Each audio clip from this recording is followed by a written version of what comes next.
धुरंधर 2 मधला हा डायलॉग कदाचित लोकांना एंटरटेनमेंट वाटला असेल, हिंदुस्तानी काफिर का सर काटकर मुशर्रफ के दस्तरखान पर रखा था मेजर इकबाल ने। पण अहिल्यानगरच्या मातीसाठी हे कधीही न विसरता येणारं दुःख आहे आणि तितकाच मोठा अभिमान आहे। या डायलॉगच्या मागे एक क्रूर आणि जळजळीत वास्तव आहे, ज्याचा संबंध थेट अहिल्यानगर जिल्ह्याशी आहे। आज मी या स्मारकासमोर उभी आहे, जिथे अशा एका वीराचं नाव कोरलं गेलंय, ज्याची शौर्यगाथा ऐकून अक्षरशः तुमच्या अंगावर काटा येईल। या वीराचं नाव आहे शहीद भाऊसाहेब मारुती तळेकर।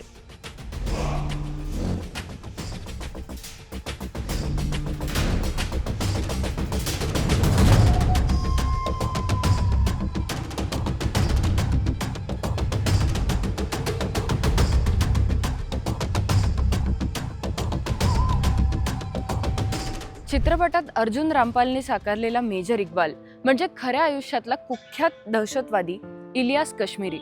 27 फेब्रुवारी 2000 ची ती काळ रात्र।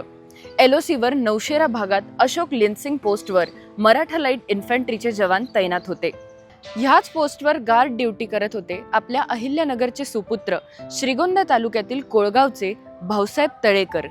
इलियास काश्मीरीने ह्याच पोस्टवर त्याच्या 20-25 दहशतवाद्यांसोबत हल्ला केला आणि जवानांवरती वार केले। भाऊसाहेब शेवटच्या श्वासापर्यंत इलियास विरुद्ध लढले, पण क्रूरतेचा कळस म्हणजे इलियासने त्यांचं शीर कापून एका पोत्यात बांधून सीमेपार नेलं।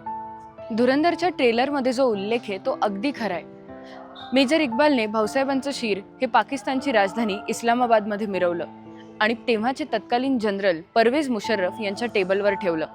मुशर्रफ यांनी बक्षीस म्हणून इक्बालला 1 लाख रुपये दिले होते।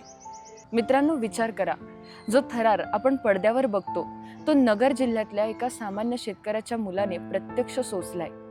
जेव्हा कोळगावामध्ये भाऊसाहेबांवर अंत्यसंस्कार करण्यात आले, तेव्हा त्यांच्या आई वडिलांना आपल्या मुलाचा साधा चेहरा सुद्धा शेवटचा बघता आला नाही, कारण पाकिस्तानने ते शीर कधी परतच केलं नाही।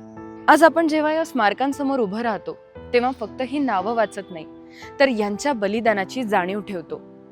आज भाऊसाहेब तळेकरांसारख्या अनाम वीरांमुळेच आपण मोकळा श्वास घेऊ शकतोय, स्वतंत्र जगू शकतोय।